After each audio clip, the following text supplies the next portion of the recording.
Ahead of the official reopening of school for the new academic year starting 4th September 2023, the Ministry of Education held its school reopening ceremony. Addressing the audience that included members of the Diplomatic Corps was Dr. Jeffrey Hanley, the Deputy Prime Minister and Minister of Education, making his remarks in the context of the new theme, Transforming Education through Self-Renewal, Holistic Partnerships and Digital Solutions. One of the matters he addressed at the 28th August event was that of the pursuit of digital solutions for schools as a refocused and redesigned digital project is being rolled out for primary and secondary schools. The reintroduction of the one-to-one laptop programs for students is a comprehensive project that will equip students at the primary and secondary level with a device to enhance their learning experience. As I would have indicated earlier, these devices will be outfitted with learning tools and resources before distributed. Teachers, you are not left behind. Only some of you received laptops during the last distribution. I am pleased to inform you that laptops will be provided for teachers who did not receive one before. You too will be provided with the digital solution to the age-old talk and chalk. This is a new opportunity to excite your students towards learning and simplify and reduce your lesson preparation time.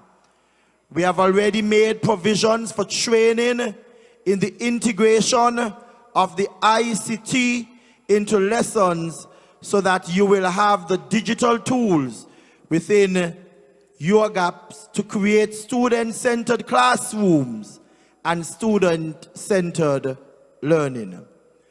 Numerous postings, including new principals and deputy principals, were announced at the event that also recognized the contributions of teachers and other education professionals. Glenn Bard reporting for SK Newsline.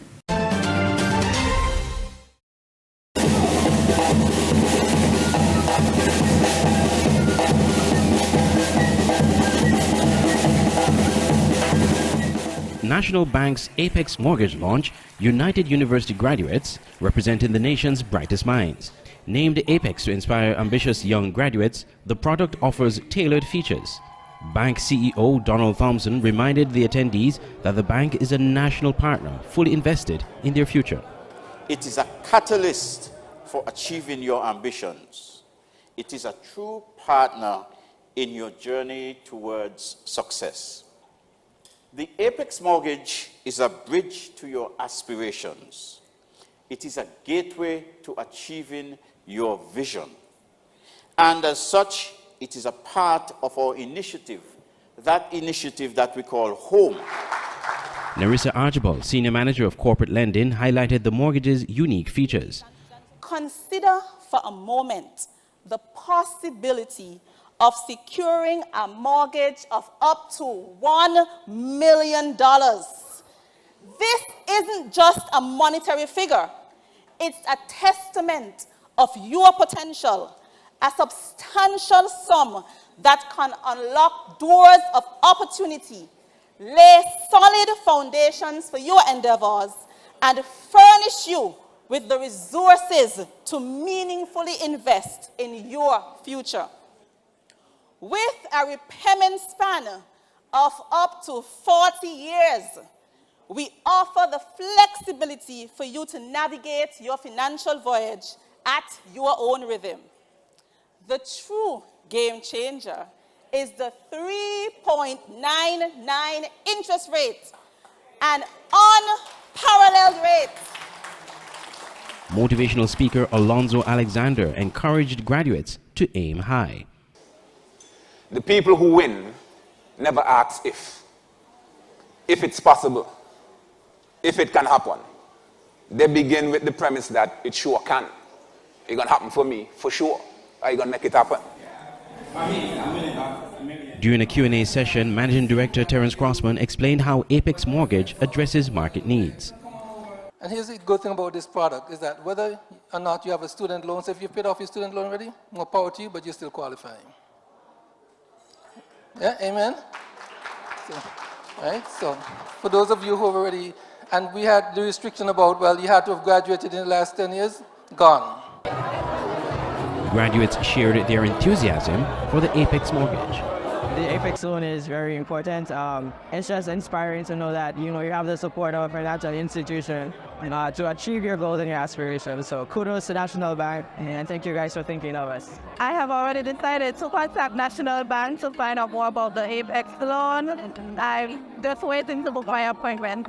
What I like about the Apex loan is the interest rate, the 3.99, and the flexibility, the 40 years to pay back. Apex Mortgage also includes a pre-approved line of credit and credit card, reflecting National Bank's commitment to graduates' dreams. With Apex Mortgage, National Bank is handing these young professionals with keys to opening the doors to home ownership and a brighter future. National Home Loans. Home ownership made easy. When you're with National, you're home.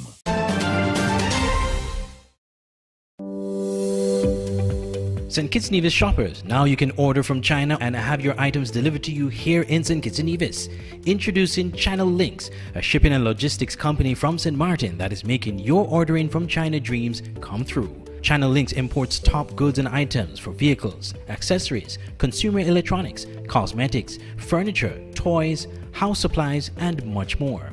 Ship your items to a Chinese address, and Channel Links will take care of the rest to ship your products to St. Kitts. If you wish to get your items much faster, Channel Links also offers air freight services. So shop on Alibaba, AliExpress, and other Asian shopping sites. Get low affordable prices and get your items shipped to you. Call or WhatsApp Channel Links in St. Martin at 1-721-554-4802, 580-0171, 580-0065, or 580-4834. Or you can email them at contact_us@channel-links.com. Channel Links, your shipping solution.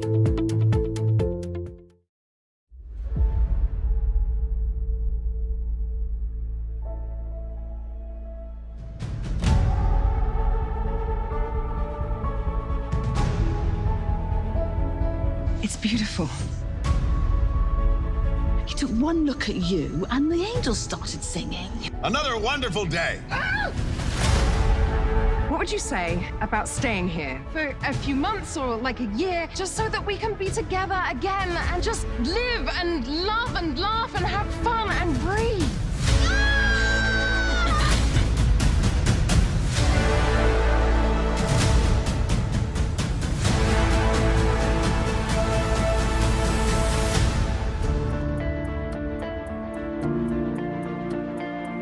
Why are you hiding out on a little Caribbean island, singing in a beach bar? When I came here, I was at peace, and I never left. This is the beating heart of Nevis. This is what grounds me, what feeds my soul. It's where I found myself. I hope your life here will be full of joy.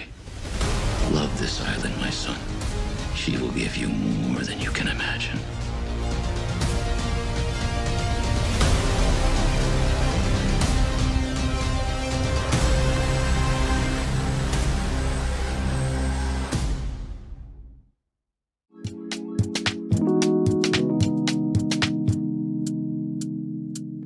Want to buy some fresh fruits, vegetables, or ground provision, but don't have the time to go to the market or even to find parking? Look no further.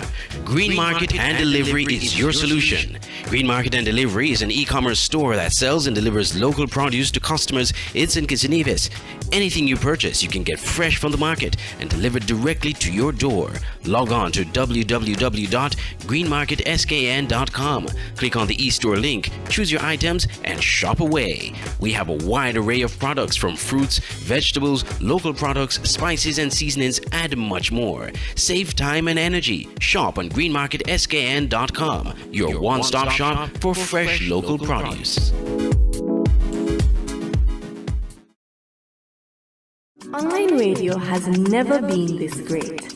It's Voice of the Caribbean Radio at voiceofthecaribbean.net. Tune into Voice of the Caribbean Radio for great Caribbean programs, news, entertainment, sports, and current affairs. Wake up each morning and be inspired with One Day at a Time with Kim Huey.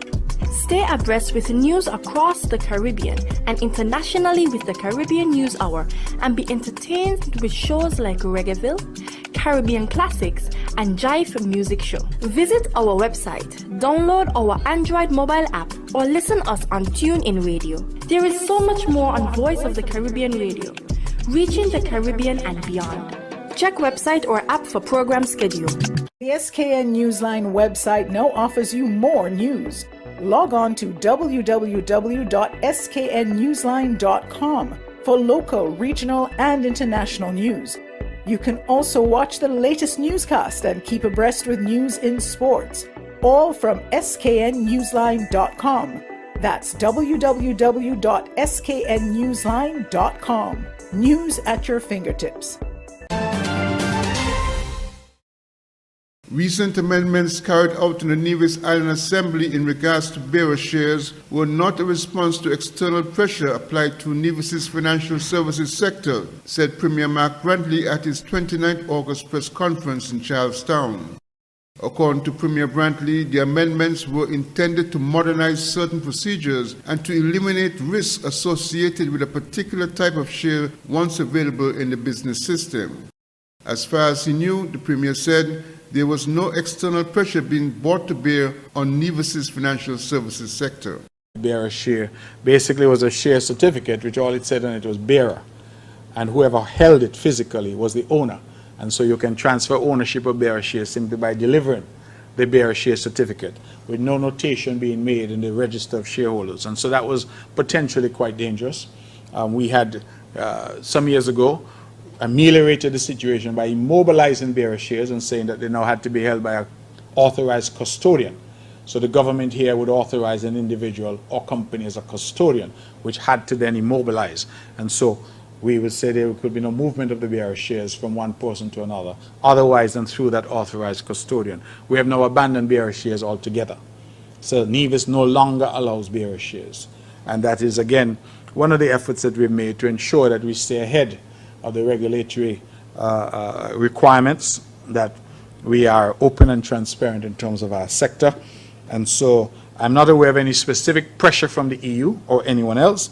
These are measures that we are taking to improve our services, improve our sector, both in terms of modernizing the technology that is being employed, but also to ensure that we stay on the cutting edge in terms of our regulatory regime. We want to be known, as we are known, as a well-regulated jurisdiction. And we are trying our very best to ensure that we keep that reputation, and that is why we would have taken the step to abolish the bearer shares. Just so those who may be listening know that the service providers will be given an opportunity, I think it is up to 6 months, to convert those bearer shares to registered shares. And so now there will be a need that all shares issued will have a registration. So there will be an ability to track who owns companies rather than the old system of having bearer shares. According to recent indicators, the Nevis Island administration will be moving to expand its financial services sector as part of strengthening the island's economy. Glenn Bart reporting for SKN Newsline. The Ministry of Health convened a special ceremony Tuesday to recognize several local nurses who received their professional medical training in the Republic of Cuba and who are now recognized as registered nurses in St. Kitts and Nevis. A registered nurse is a healthcare professional who has been licensed to provide and coordinate patient care after receiving specialized education and meeting the necessary requirements as set out by the state. The recognition ceremony was held at the JNF General Hospital Conference Room and was attended by Prime Minister and Minister of Health, the Honorable Dr. Terence Drew, as well as senior ministry officials including Principal Nursing Officer, Dr. Rondale Dennis Bradshaw, the Director of Health Institutions, Dr. Jensen Morton, and the Director of Institutional Nursing Services, Carrie Williams Tuckett. Prime Minister Dr. Drew described the moment as bittersweet, as he said these deserving nurses recognized during Tuesday's ceremony were denied this entitlement for nearly 10 years. The Health Minister then challenged the nurses to continue to exhibit the hard work and professionalism needed in this critical field of healthcare. PNO Dr. Dennis Bradshaw also extended her own words of commendation to the registered nurses. Following the remarks, the 9 nurses were presented with their awards and certificates from the Nurses and Midwives Council of St. Christopher and Nevis.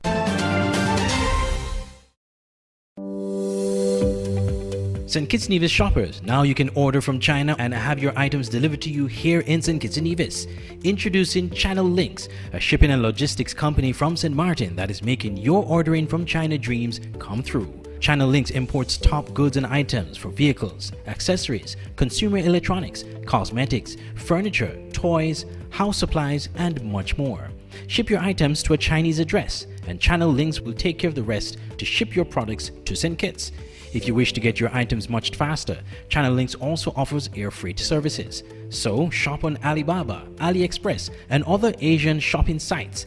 Get low affordable prices and get your items shipped to you. Call or WhatsApp Channel Links in St. Martin at 1-721-554-4802, 580-0171, 580-0065, or 580-4834. Or you can email them at contact_us@channel-links.com. Channel Links, your shipping solution.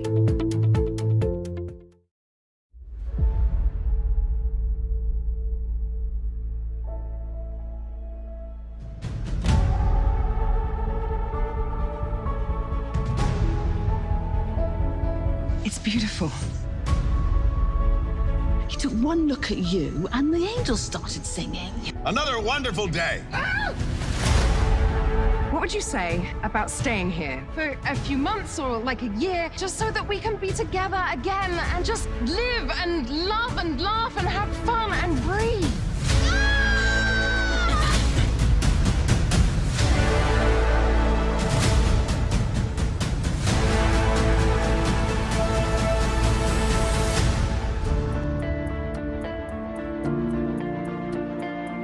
Why are you hiding out on a little Caribbean island, singing in a beach bar? When I came here, I was at peace, and I never left. This is the beating heart of Nevis. This is what grounds me, what feeds my soul. It's where I found myself. I hope your life here will be full of joy. Love this island, my son. She will give you more than you can imagine.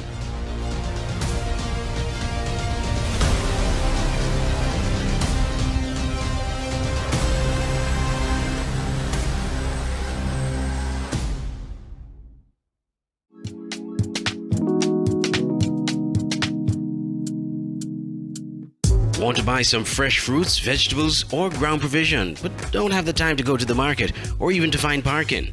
Look no further.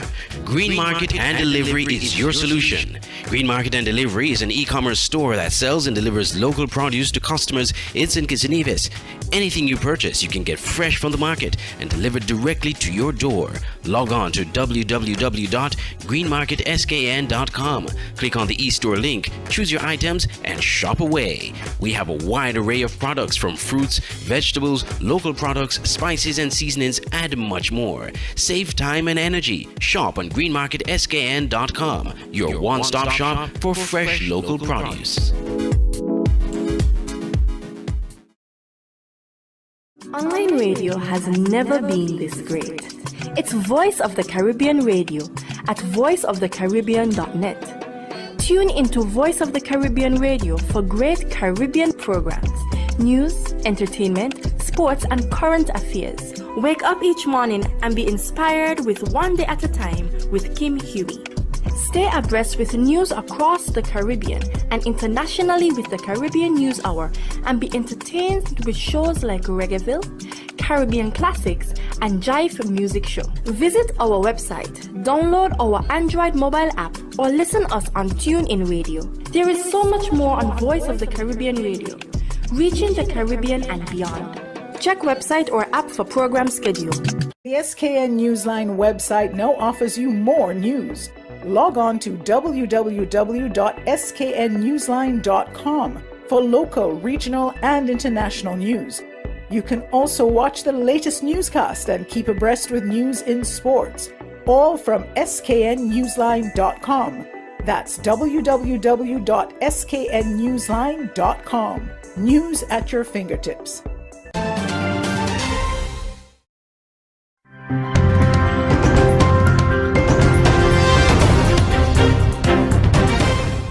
The name Marcus Garvey is synonymous with the advancement of black rights and the Pan-African movement. He was a political activist, orator, publisher, journalist, and entrepreneur. The Jamaican-born black nationalist would have celebrated his 136th birthday on August 17, 2023. The Rastafarian community in St. Lucia wants more sensitization on the contributions of the black hero in the curriculum. They believe that this will help instill a sense of dignity in youth amid a spike in gun violence. The education system continues to let our people down in that regard, and we believe strongly that this is one of the main causes of black-on-black violence, especially with our black young men killing each other. Always a gunshot, always a bloodshed, because they don't have no sense of direction. The youth have nobody to look up to. Our politicians have failed, our church leaders have failed, and it seems as if the Rasta man might just be the last man that the youth respect. And in such regard, the Rasta community should be utilized to its fullest extent to ensure that we go into the school system to teach our youth about leaders like Marcus Garvey, to instill in them a greater sense of consciousness of self, self-pride, self-dignity, and to respect, to respect life, Last week, Rastafarians gathered in the South in honor of Garvey. The community is also big on the belief that people of African descent have common interests and should be unified. A lot of people say, well, are they going to Africa and them kind of a way there? Right now, Africa is coming to us because the diaspora is now considered the sixth region of the African Union. So soon from now, we will be having our ID card where we could travel to Africa. There won't be need for no visa. There will, you could just travel with your ID card. You can go and work in Africa, come back if you want to the Caribbean. But there will be freedom of movement, free trade between CARICOM region and the African Union. So all of that is part of the Marcus Garvey vision of Back to Africa. The Rastafarian community also wants individuals to appreciate their African ancestry. The door is always open wide for education, because that is also one of the principles of Marcus Garvey, that we must educate ourselves. A people with no knowledge of their history is like a tree without roots. So if you do not know your history as an African, you will perish. So the youths and them need to be proud of their African ancestry and be willing to learn more. In August 2012, the government of Jamaica declared August 17th Marcus Garvey Day in honor of the nation's first national hero. Joachim Duplessis, HTS News Force. Although all the new electric buses are imported, Barbadian businesses are still benefiting from the Transport Board's investment in upgrading its fleet. We decided that we will do some of the work here in Barbados. So some of the cameras are being installed in Barbados. The Wi-Fi equipment is being installed in Barbados to make sure that everything was not done overseas. And we kept some business here. So once that is done, we'll be able to deploy these buses. Randy Aline is the system manager at Protect Inc. He's tasked with installing the cameras on the buses and explains why they prove to be useful on the public service vehicles. We have installed over 40 systems in the electric buses currently. That includes 3 cameras per bus and an MVR system. The good thing is the placement of the cameras. One is to the front, which can help in viewing accidents or any collisions. One is viewing at who enter or exit the bus. And the third one sees what happens inside the bus.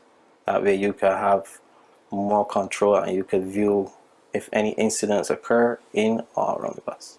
He adds that the installation of these systems will assist the Transport Board in maintaining the buses.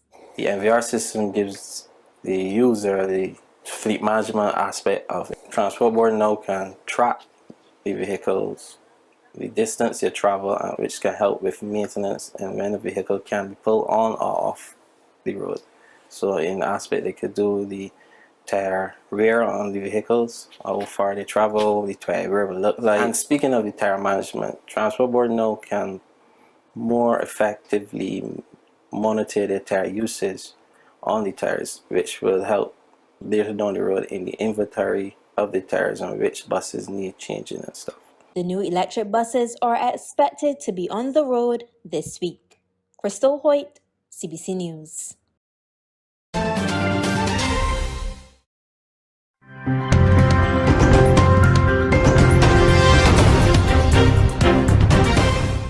So we begin in Russia, where it's emerged that the funeral of Wagner chief Yevgeny Prigozhin has been held. His press service said that Prigozhin was buried in a private ceremony outside his home city of St. Petersburg. The Kremlin said President Vladimir Putin would not attend the funeral of his former ally. Services were also held for other leaders of the mercenary group, who the Kremlin says were killed in a plane crash last Wednesday. They included Valery Chekolov, Wagner's head of logistics. Let's cross straight away to Yulia Shapovalova, who's live for us in Moscow. So, Yulia, tell us more what we know of Prigozhin's funeral.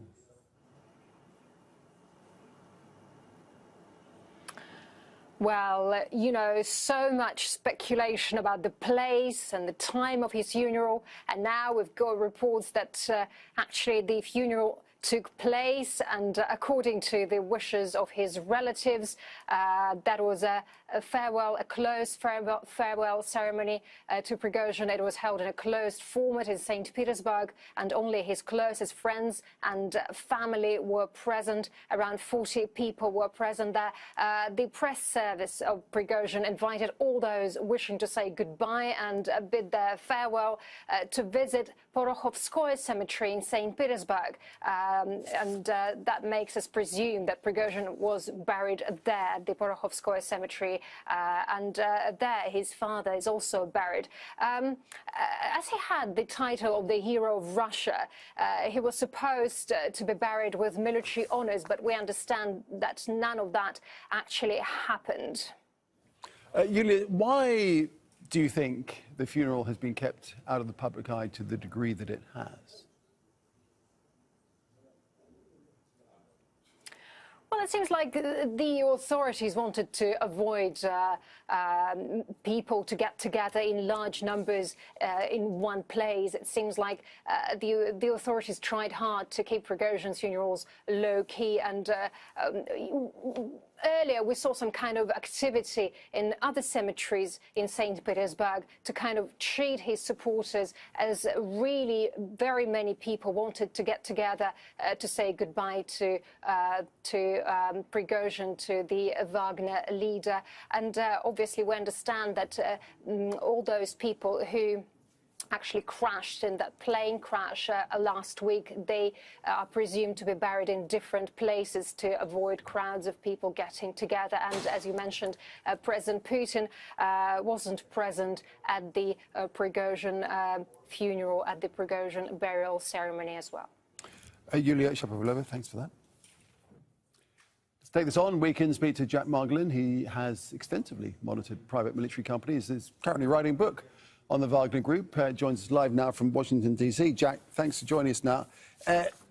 In reality, it's no surprise that this was done without any fanfare? Not really, no. I mean, I think we've seen already that the Russian state has had to navigate a very uncomfortable line here. Putin referring to Prigozhin as a very successful businessman who's made some really meaningful sacrifices for the Russian state, but someone who made mistakes in his life. I think similarly, this lets them avoid having to confront more publicly the issues around Prigozhin and his service to Putin. Had it been a well-publicized funeral, would it have been extremely popular and widely attended? I think so. There's a sort of cult of Wagner within Russia. We've seen recently ceremonies in memorial to Prigozhin, which the Russian state, I think, has been very intentional in not shutting down. And those have been pretty widely attended, as well as car rallies that happened even before his death. So there's quite a large following of not just former fighters, but also folks that admire the Wagner Group and what they represent for this resurgence of Russian nationalism. So what now about Prigozhin's legacy, and what kind of problem that presents for Vladimir Putin? So first of all, there's the obvious issue, the fact that Prigozhin represents the ability of Russian elites to coerce the Russian state into extracting concessions, right? So by directly threatening the Russian state, you might be able to survive, at least for a time. We can also see that the Russian state doesn't have much recourse to deal with problems like this except through violence. And then finally, there's the issue of Wagner itself, right? The Russian state is in no hurry to get rid of this force, which has benefited them in Africa and in Ukraine. But at the same time, I think they're going to find it very, very difficult to take this mass of very experienced fighters, what has been in many ways an effective force, and either integrate that with the Russian armed forces or fold it into one of the existing private military companies, which are in fact controlled by Russian military intelligence. Could it indeed operate under the command of the Ministry of Defense? I think they're likely to try. I think that what they'll encounter quite quickly is that a large part of Wagner's competitive advantage was the unique factors of its structure, the degree of arms that it had, the scale that it had, and it simply is not going to have the trust to enjoy those types of benefits anymore.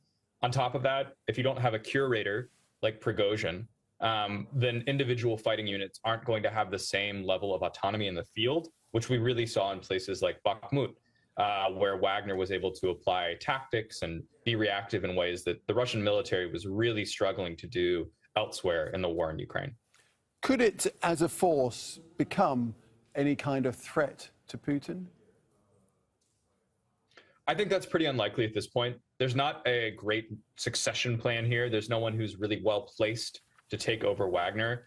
And I think it's very significant that we haven't seen any statements from the Council of Commanders of Wagner since Prigozhin's death. So they, who have recently kind of come out of the shadows and been more outspoken representing the group, have been very intentional in not making comments and not conjecturing about Putin's death. Other sectors of sort of the Russian far right and ultranationalist circles have been pretty outspoken in their criticism of the handling of Prigozhin in general. But Wagner commanders in general, they've seemed to have remained much more quiet about this and are taking a more cautious line. All right, Jack, thanks for that. Jack Margolin speaking to us there from Washington, D.C. Donald Trump's calendar is filling up. The former US president found out his arraignment on election interference charges in Georgia will be September 6th. And at this courthouse in Washington, it was decided he will go on trial for conspiring to steal the 2020 presidential election on March the 4th next year. The decision came in a hearing that lasted just over 90 minutes. Donald Trump's defense wanted to delay the process by more than 2 years, saying with millions of documents to review, they wanted a trial date in April 2026. The prosecution wanted to proceed on January the 2nd next year. The judge, Tanya Chutkin, said both dates were unacceptable, both outside the normal windows for scheduling a trial. Donald Trump's team accused the prosecution of pursuing a show trial, but left without making any comment on the outcome. The decision by Judge Tanya Chutkin could upend the 2024 Republican presidential nomination fight. The trial starts the day before Super Tuesday, when voters in more than a dozen states cast their ballot in the primary races, and comes just 3 weeks before Donald Trump will be back in court in New York, charged with paying hush money to an adult film star. I think going into Super Tuesday, I think their minds will already be made up. And I think these court cases are not going to sway primary voters one way or the other. They already know who Donald Trump is, and many of them have already gotten behind him. On his Truth social media platform, Donald Trump wrote, "Today, a biased, Trump-hating judge gave me only a 2-month extension, just what our corrupt government wanted. I will appeal." Trump insists the cases, the charges against him are election interference and he is innocent. Now, he has a firm date of when he gets the chance to prove that. Alan Fisher, Al Jazeera, Washington.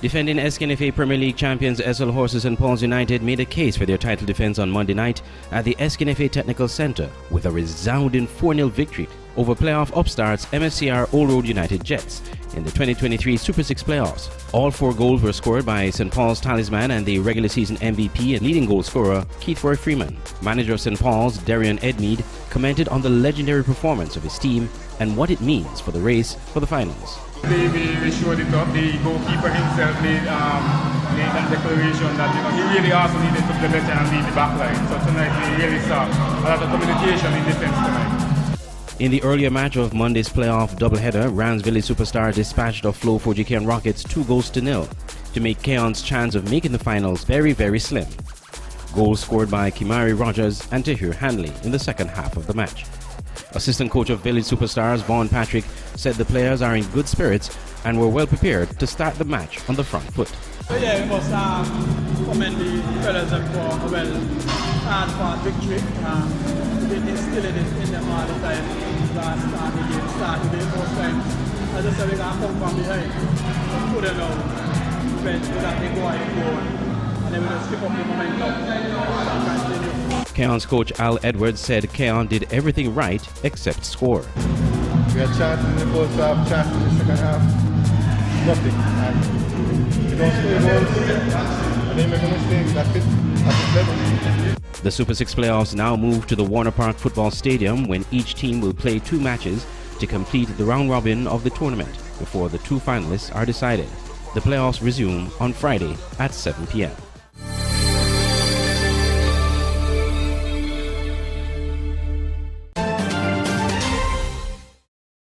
The USA finished with 12 gold medals, 8 from the short races between Noah Lyles, Ryan Cruiser and Sha'Carri Richardson.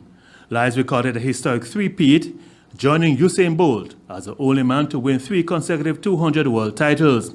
Bolt actually did it on 4 successive occasions during the height of his dominance from 2009 to 2015. The US and Jamaica, who ended with 3 gold, have dominated the short races for the last few years. However, on the men's side, the US are firmly in the driving seat. They won the 100, 200 men's and women's 4x100 relay, men's 110 hurdles, the men's 4x4 relay, and the mixed 4x400 relay. Since Bolt retired, Jamaica's dominance in the short races has fallen off, at least for the men. Shericka Jackson defended her title in the women's 200 in a championship record 21.41 seconds.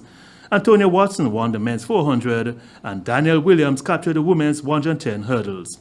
Spain was a top country in Europe with 4 gold medals. All 4 were won by race walkers, Alvaro Martin and Maria Perez. Kenya was the highest-ranked African nation with 3 gold. Faith Kipyegon became the first woman to win gold medals in the 1,500 and 5,000 meters before Mari Moura powered to victory in the 800.